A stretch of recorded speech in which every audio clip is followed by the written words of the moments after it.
ஜெபம். அன்பும் இரக்கமுள்ள பரலோக பிதாவே, மன மகிழ்ச்சி ஆனந்த விடைக்காரனோடு சோதரிக்கிறோம்.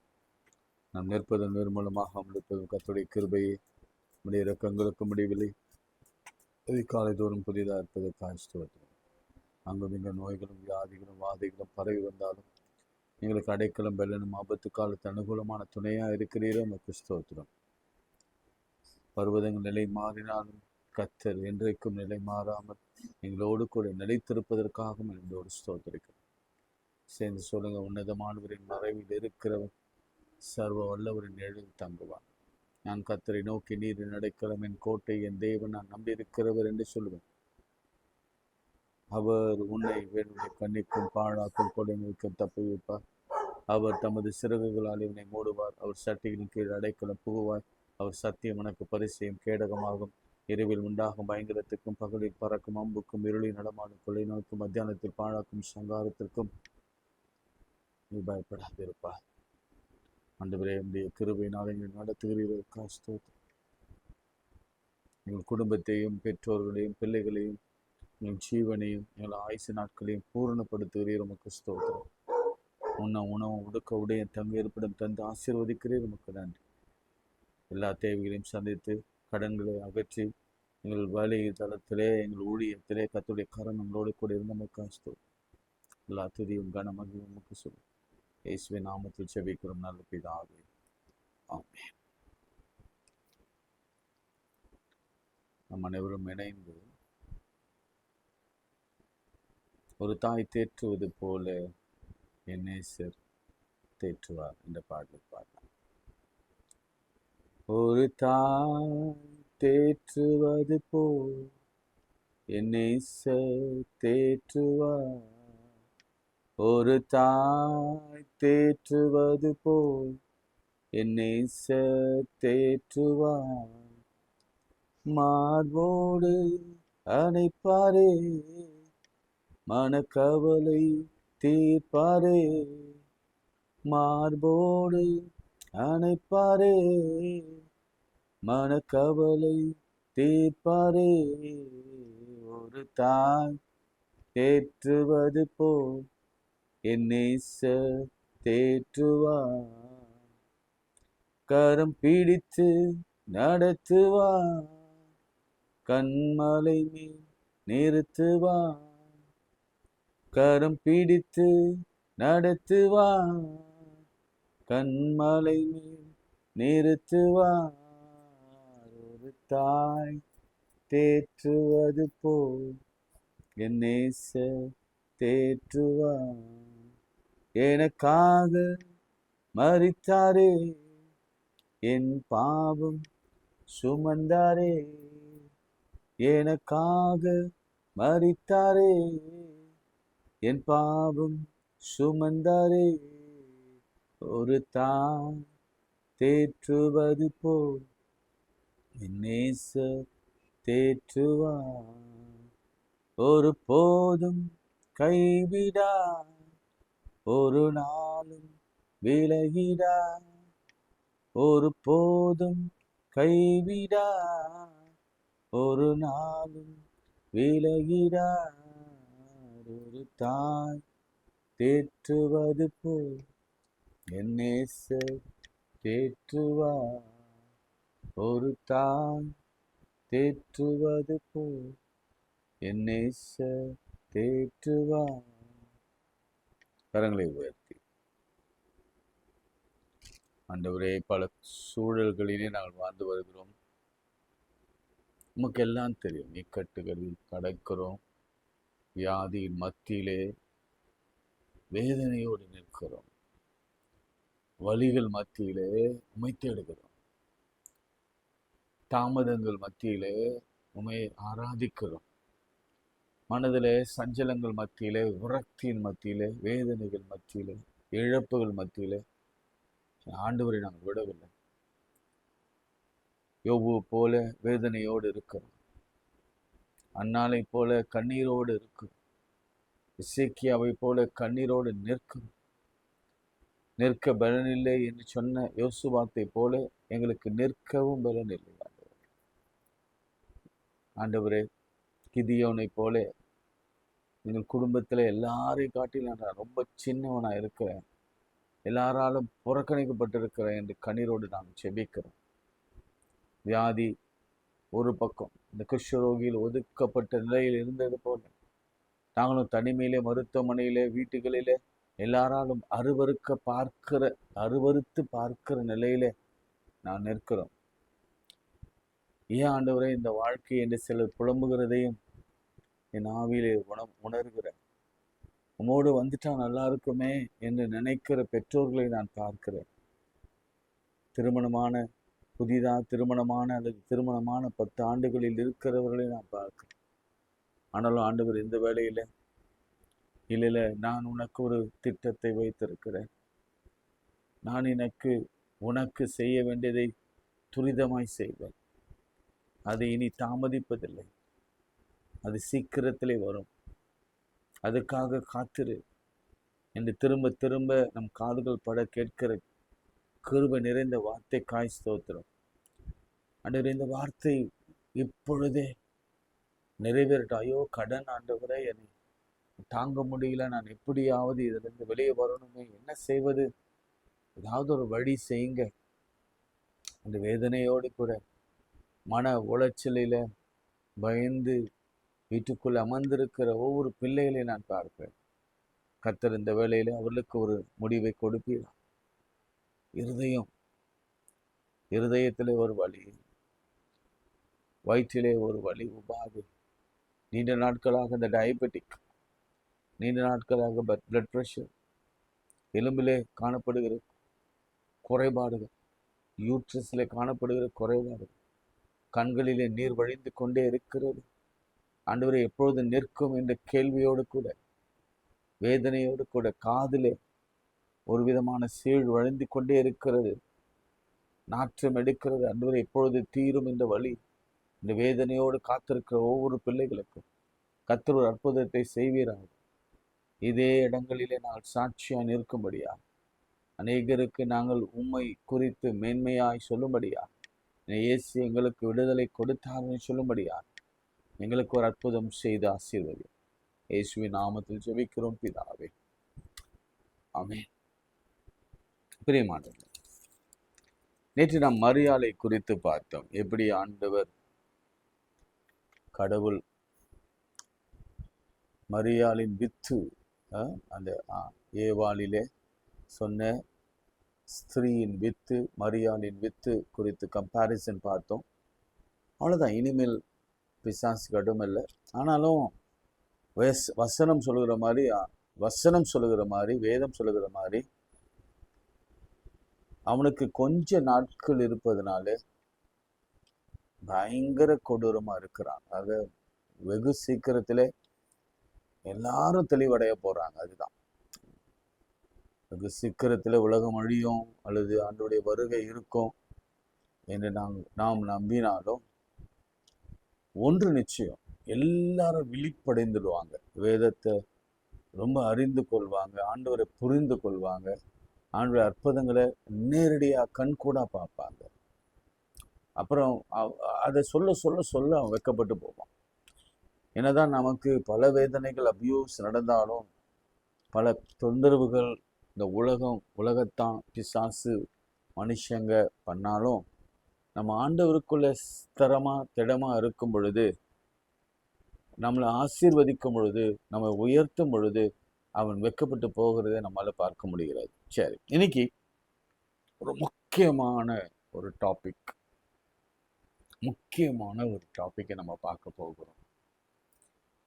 அது என்னன்னா, பெண்களுக்கு கர்த்தர் கொடுத்த பெரிய கிருபையை பார்க்குறோம். அது மரியாளுக்கு அவ்வளோ பெரிய கிருபையை கொடுத்தார்.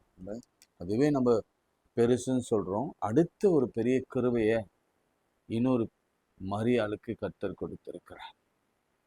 அதை நாம் வாசிக்க போகிறோம். மத்தேயு 26 அதிகாரம் 6 வசனம். மேத்யூ 26:6 இயேசு பெத்தானியாவிலே குஷ்டரோகியாயிருந்த சீமோன் வீட்டில் இருக்கையில் ஒரு ஸ்திரீ வெளியேற பெற்ற பரிமள தைலமுள்ள வெள்ளைக்கல் பரணியை கொண்டு வந்து அவர் போஜன பந்தியில் இருக்கும்போது அந்த தைலத்தை அவர் சிரசின் மேல் ஊற்றினார். அவருடைய சீஷர்கள் அதை கண்டு விசனமடைந்து, இது இந்த வீண் செலவு எண்ணத்திற்கு, இந்த தைலத்தை உயர்ந்த விலைக்கு விற்று தரித்திரத்திற்கு கொடுத்திருக்கலாமே என்றார்கள். இயேசு அதை அறிந்து அவருடைய நோக்கி, நீங்கள் இந்த ஸ்திரீயை ஏன் தொந்தரவுப்படுத்துகிறீர்கள்? என்னிடத்தில் நல்ல கிரியை செய்திருக்கிறாள். தரித்திரர் எப்பொழுதும் உங்களிடத்தில் இருக்கிறார்கள், நானோ எப்பொழுதும் உங்களிடத்தில் இருக்கிறேன். இவள் இந்த தைலத்தை என் சரீரத்தில் ஊற்றினது என்னை அடக்கம் பண்ணுவதற்கு எத்தனமாய் செய்கையா இருக்கிறது. இந்த சுவிசேஷம் உலகத்தில் எங்கெல்லாம் பிரசங்கிக்கப்படுமோ அங்கெல்லாம் இவளை நினைத்திருப்பதற்காக இவள் செய்ததும் சொல்லப்படும் என்று மெய்யாக உங்களுக்கு சொல்கிறேன் என்றார். இது ஒரு வியூ. யோவான் 12ஆம் அதிகாரம். யோவான் 12ஆம் அதிகாரம். அதில் வசனங்கள் 1-8 வரைக்கும் நான் வாசிக்கிறேன் பாருங்க. அது இதே தான். அப்போது மரியாள் வெளியேறப்பட்ட களங்கமில்லாத நலதம் என்னும் தைலத்தில் ஒரு ராத்தல் கொண்டு வந்து அதை இயேசுவின் பாதங்களில் பூசி அவர் தலைமயிரால் அவருடைய பாதங்களை துடைத்தார். அந்த வீடு முழுவதும் தைலத்தின் பரிமளத்தால் நிறைந்திருந்தது. அப்போது அவங்க சொல்கிறாங்க, எல்லாம் சொல்கிறாங்க, இந்த தைலத்தை 300 பணத்திற்கு விற்றிருக்கலாமே. சரிங்களா? அதே மாதிரி லூக்கா 7ஆம் அதிகாரம். லூக்கா 7ஆம் அதிகாரம் வசனங்கள் 36 துவங்கி. 7ஆம் அதிகாரம் லூக் 7:36. வரிசையில் ஒருவன் தன்னுடைய போஜனம் பண்ண வேண்டும் என்று அவர் வேண்டிக் கொண்டார். அவர் அந்த பரிசேயன் வீட்டிலே பிரவேசித்து பந்தியிருந்தார். அப்போது அந்த ஊரில் இருந்த பாவியாக ஸ்திரீ அவர் பரிசேயனுடைய வீட்டில் பந்திருக்கிறதை அறிந்து ஒரு பரணியில் பரிமள தைலத்தை கொண்டு வந்து அவருடைய பாதங்கள் அருகே பின்னாடி நின்று அழுது கொண்டிருந்தார். அவருடைய பாதங்களிலே தன் கண்ணீரால் நினைத்து தன் தலைமயிரால் துடைத்து அவருடைய பாதங்களை முத்து செய்து பரிமள தைலத்தை பூசினார். சரிங்க. மார்க்கு 14ஆம் அதிகாரம். மார்க்கு 14ஆம் அதிகாரம் 3-9 வரைக்கும். அவர் பெத்தானாவிலே குஷ்ரோகியில் இருந்த சீமோன் வீட்டிலே போஜனம் பண்ணியிருக்கையில் ஒரு ஸ்திரீ வெளியேறப்பெற்ற நலதம் என்னும் உத்தம தைலமுள்ள வெள்ளைக்கல் பரணியை கொண்டு வந்து அதை உடைத்து அந்த தைலத்தை அவர் சிரசின் மீது ஊற்றினார். அப்பொழுது அவர்கள் தங்களுக்குள்ளே, இந்த தைலத்தை இப்படி வீணாய் செலவிப்பதனே. அப்புறம் அது சொல்றார், 300 பணத்துக்கு எப்பொழுதும் இருக்கிறார்கள். இப்போ இந்த முக்கியமான வசனம் 9ஆம் வசனம். இந்த சுவிசேஷம் உலகத்தில் எங்கெங்கே பிரசங்கிக்கப்படுமோ அங்கெங்கே இவளை நினைப்பதற்காக இவள் செய்தது சொல்லப்படும் என்று சொன்னாங்க. சரிங்களா? லூக்கா 7 கடைசி வசனம் இப்படி சொல்லப்பட்டிருக்கு. லூக்கா 7 50ஆம் வசனம். அதே நான் வாசித்தவங்களுக்காக 50.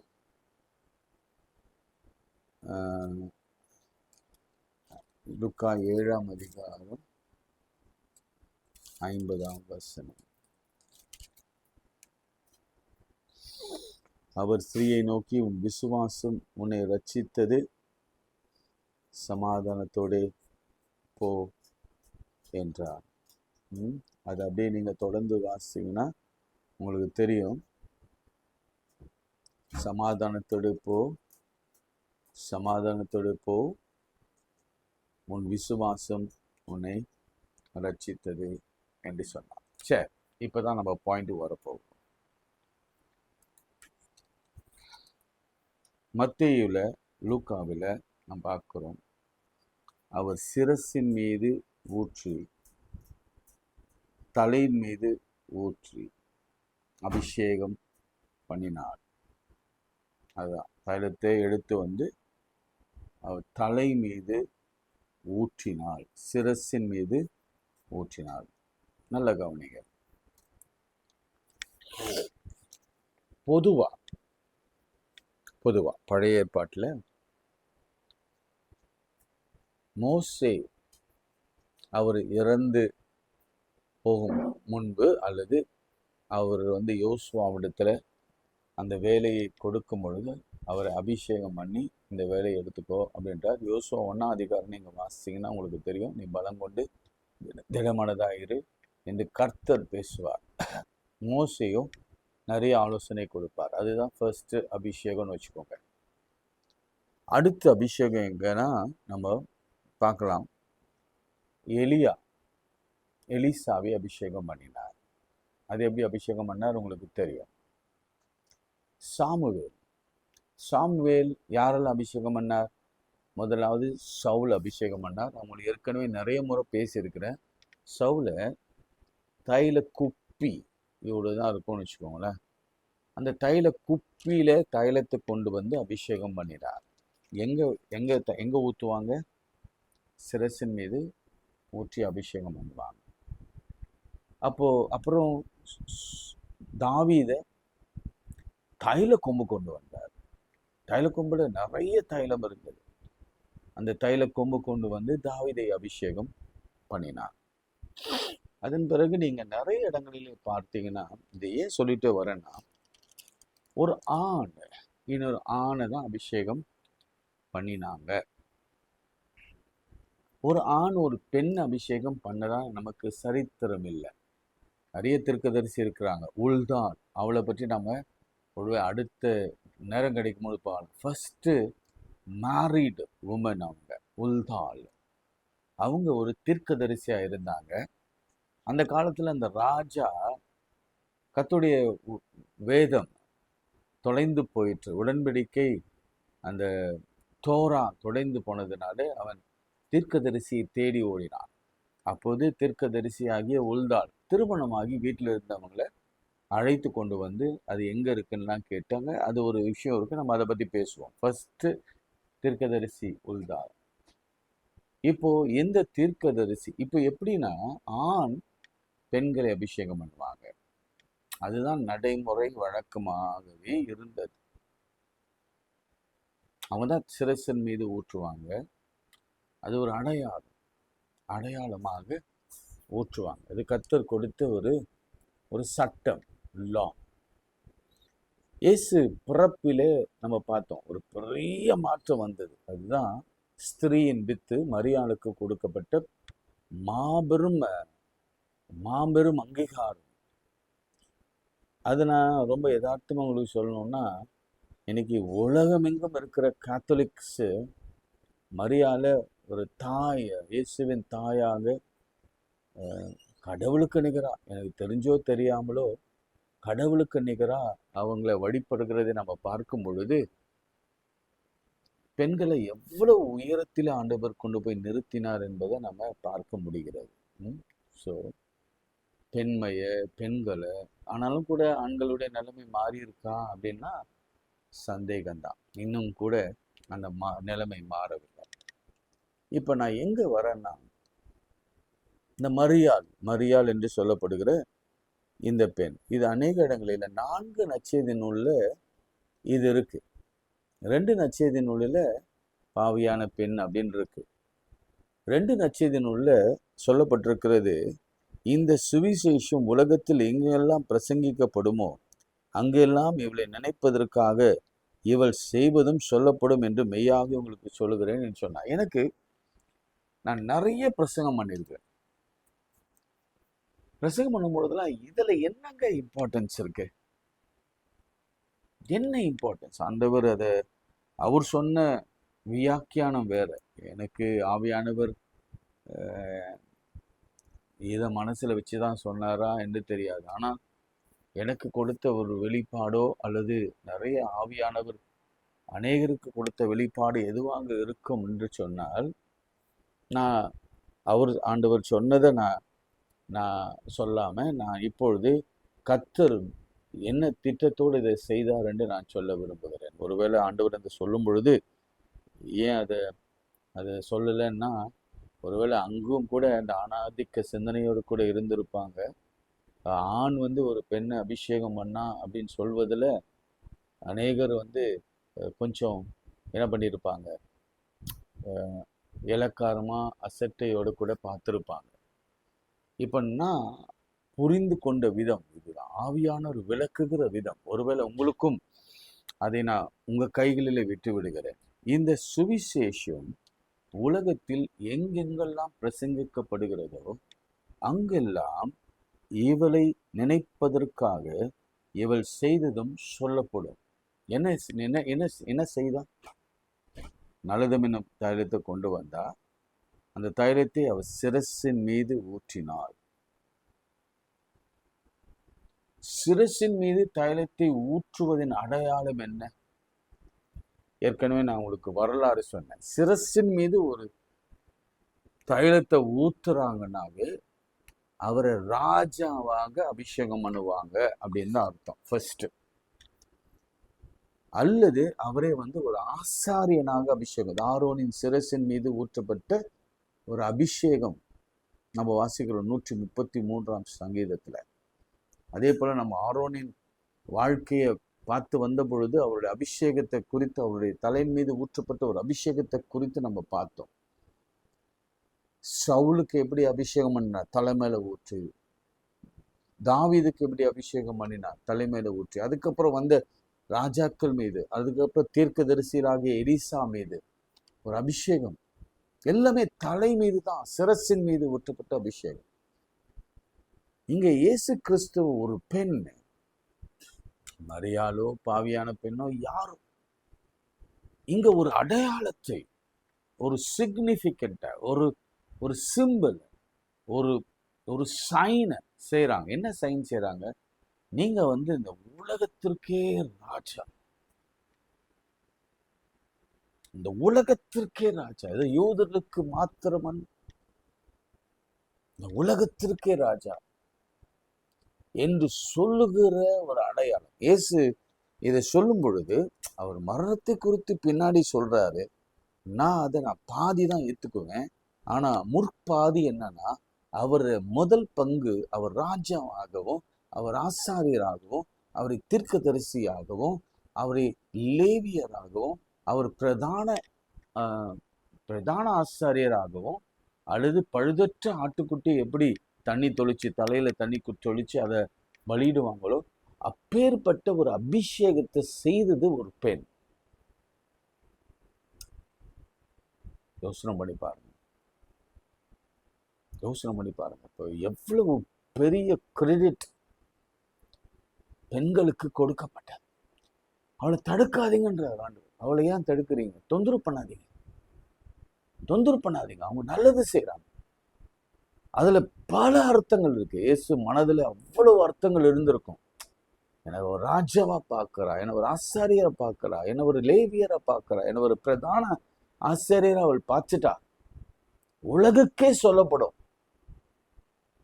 ஒருவேளை எனக்கு இதனுடைய அடிப்படை காரியங்கள் இன்னும் நான் ஆராய வேணும். நீங்களும் ஆராயுங்க. இந்த அபிஷேகம் என்ன? ஏன் ஆண்டவர் இதை சொல்லணும்? இந்த சுவிசேஷம் உலகம் எங்கும் பிரசங்கிக்கப்படுமோ அங்கெல்லாம் இவளை நினைப்பதற்காக இவள் செய்ததும் சொல்லப்படும் என்று நான் மெய்யாகவே உங்களுக்கு சொல்லுகிறேன் என்றார். மெய்யாகவே சொல்கிறேன் என்றார். பெரியமானவர்களே, நல்ல கவனிங்க. யோர்தான்ல அவர் முழுகி ஞானஸ்தானம் பெற்றார். அப்போது அபிஷேகம் பண்ணப்படல. அப்பொழுது வானத்திலிருந்து ஒரு சத்தம் உண்டாயிற்று. இவரின் நேசகுமாரன், இவரிலே பிரியமா இருக்கிறேன் என்று சொல்லி, இயேசு என்று பெயரிடுவாயாக என்றாலே இயேசு கிறிஸ்து அப்படின்னாவே அனாயிண்டட் ஒன் என்று தான் அர்த்தம். அதுல எந்தவித மாற்று கருத்தும் இல்லை. இயேசு என்றால் இரட்சகர், இயேசு கிறிஸ்து என்றால் அது அனாயிண்டட் ஒன் என்று அர்த்தம். அதுல எந்த மாற்று கருத்தும் இல்லை. ஆனா யார் அவரை அபிஷேகம் பண்ணினது என்ற கேள்விக்கு நேரடியான ஆன்சர் நீங்க சொல்ல முடியணும். சொல்லணும். அது யாருன்னா மரியாள், ஒரு பெண், அவரை அபிஷேகம் பண்ணினாள். எதுக்காக அபிஷேகம் பண்ணினாள் என்பதெல்லாம் அப்புறம் கொடுக்கிற எக்ஸ்பிளனேஷன். ஆனா லிட்ரலி ஸ்பீக்கிங், ஒரு பெண் இயேசுவை அபிஷேகம் பண்ணா. சிரசின் மீது தைலத்தை ஊற்றி அபிஷேகம் பண்ணா. அந்த பெண் பாவியான பெண்ணாக கூட இருக்கட்டும், பரவாயில்ல. ஆண்டவர் எவ்வளவு பெரிய மாறுதலை கொடுக்கிறார் பாருங்க. ஒரு பெரிய டிரான்சிஷனை கொடுக்கிறார் பாருங்க. இப்ப சொல்லுங்க, நீங்க யாரு? இப்ப நம்ம சாமுவேலை எப்படி கொண்டாடுவோம்? சாமுவேல் ரொம்ப உத்தமன், ஆனாலும் கூட என்னன்னு சொல்லுவோம்? அவரை ஒரு தீர்க்கதரிசி. ஆமா, என்னன்னு சொல்லுவோம்? 2 ராஜாக்களை அபிஷேகம் பண்ணினார். நாத்தான் என்ன சொல்லுவோம்? சாலமோன் அபிஷேகம் பண்ணினார். மோசே என்ன சொல்லுவோம்? அவர் யோசுவாவை அபிஷேகம் பண்ணினார். ஆரோனை அபிஷேகம் பண்ணினது, இதெல்லாம் சொல்லுவோம். ஆனா இயேசு அபிஷேகம் பண்ணினது யாரு? ஒரு பெண். எவ்வளவு பெரிய கிருபை பாருங்க. அவர் நம்மள தலையில கையை வச்சு ஜெபம் பண்ணோம்.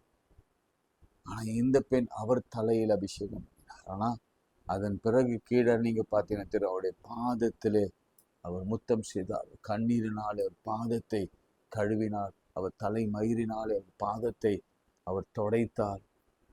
ஆண்டவர் சொன்னார் கடைசியா 50, லூக்கா 7:50, உன் விசுவாசம், நீ சமாதானத்தோடு போ, கோ இன் பீஸ். இன்னைக்கு ஆண்டவர் கொடுக்கிற ஒரு மகத்தான ஒரு செய்தி என்ன தெரியுமா உங்களுக்கு? கர்த்தர் உங்களை யாரா பார்க்கிறாரு தெரியுமா?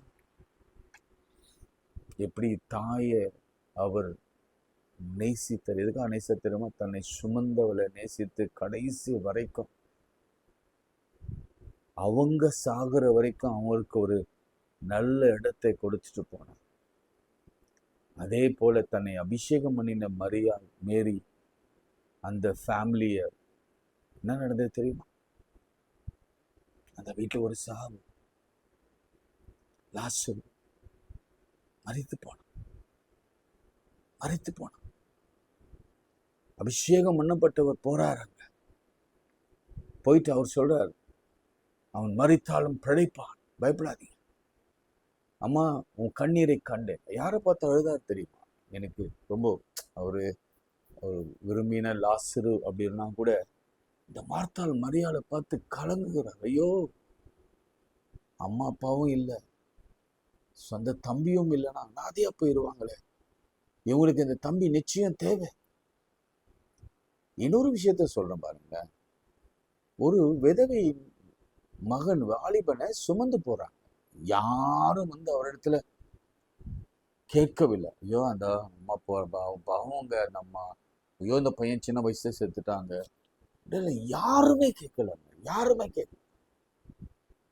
ஏஸ்து மனதுருகி. என்ன? ஏன் அம்மாவுக்கு மனதுருகணும், ஒரு பெண்ணுக்கு மனதுருகணும்? கேட்கவே இல்லையே. கேளுங்கள் அப்போது கொடுக்கப்படும் தானே சொன்னாரு. கேட்கணும் பெற்றுக்கொள்வாங்க தானே சொன்னாரு. அநேக இடங்களில் அவர் கேட்டாதானே கொடுப்பாரு. அவர் கேட்கலன்னா, அவர் விசுவாசிக்கலாம் கொடுக்கவே மாட்டாரு. நிறைய இடத்துல நம்ம நாமே பார்த்தோமே. அவரை விசுவாசியாத இடத்துல அவராலே அற்புதம் செய்ய அவருக்கு மனமில்லை, போயிட்டாரு அப்படின்னு தான் வேதத்துல வாசிச்சோம். செய்யக்கூடாமல் போயிட்டல்ல, செய்ய அவருக்கு இஷ்டம் இல்லை, அவர் போயிட்டாரு. ஆனா இந்த அம்மா அழுதுட்டு போறாங்க. பாடையை தொட்டார். வாலிபனே எழுந்துரு என்றார். அம்மா ஒரு நாள் அதான் மரியம்மாவை பத்தி சொல்லணும், அம்மாவை பத்தி சொல்லணும்னா, அந்த கல்யாணத்துல எப்பா ஏதாவது செய்ப்பா அப்படின்னாங்க. ஏமா என் வேலை வரல. ஆனா அம்மாவுடைய உள் ஆசையை பார்க்கிறாரு. என்ன ஆசை? உள்ள ஆசை.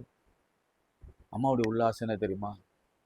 இந்த ஸ்திரீயின் வித்தை நான் சுமந்திருக்கிறேன், இவர் தேவகுமாரன் என்று உலகம் அறிந்து கொள்ள வேண்டும். அப்படி அறிந்து கொள்ளணும்னா இவர் வெளிப்படையான ஒரு அற்புதம் செய்யணும், அதிசயம் செய்யணும், ஒரு ஒரு ஒரு ஒரு பெரிய காரியங்களை செய்யணும். அவளை சீக்கிரம் செய்துட்டாங்கன்னா அதை பார்த்துட்டு நான் சீக்கிரம் கணம் போட்டுருவேன் அப்படின்னு ஒரு ஆசை அவங்களுக்கு. உடனே இம்மீடியட்டா அவர் மனசு மாறிச்சு. தண்ணீரை திராட்சை ரசமா மாத்தினேன். இன்னைக்கு நான் சொல்லுவேன், பெண்களாகிய நீங்க, இது ஆண்களாக இருக்கட்டும், வேதனையோடு இருப்பீங்கன்னா, நம்ம அபிஷேகம் பண்ணப்பட்ட என் ஆண்டவர் கிறிஸ்து இருக்கிறார். எல்லாம் தீர்க்கதரிசிக்கும் மேலானவர், எல்லா ஆசாரியருக்கும் மேலான பிரதான ஆசாரியர், எல்லா ராஜாக்களுக்கு மேலான ராஜாக்கள். பவுல் எழுதும்போது சொல்வார், எல்லா நாமங்களுக்கு மேலான நாமம் உடையவர், எல்லா முழங்கால்களும் அவருக்கு முன்பாக முழங்கும், எல்லா நாவுகளும் அவரை அறிக்கையிடும், அப்படிப்பட்ட பெரியவர் சொல்கிறார்.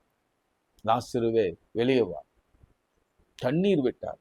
மரியாள் அழுகிறதை பார்த்து, மாத்தாள் அழுகிறதை பார்த்து தேவன் கண்ணீர் விட்டார். இறுதியாக ஒன்று சொல்கிறேன், அதே மேரி, அந்த ஃபேமிலி, அந்த மேரி என்று சொல்லப்படுகிறவங்க, அவங்க கல்லறைக்கும் வந்து அவருடைய பிரேதத்தை அபிஷேகம் பண்ணும்படியார் அவங்க அந்த ஃப்ராக்ரன்ஸ்லாம் கொண்டு வந்தாங்க. பிரியமான நல்லா சொல்லு. இன்னைக்கு ஆவியானவர் ரொம்ப தெளிவாக நம்மோடு பேசிக்கணும். இன்னைக்கு இந்த அபிஷேகம் பண்ணப்பட்ட என் ஆண்டவர் இருக்கும் பொழுது நம்ம எவ்வளவு அழகா உயர்த்துவார் தெரியுங்களா உங்களுக்கு? நீங்க பிடிச்சுக்கோங்க, அது ஆணா பொண்ணா இருக்கட்டும், யாரா இருக்கட்டும், அபிஷேக நாதரை பிடிச்சுக்கோங்க.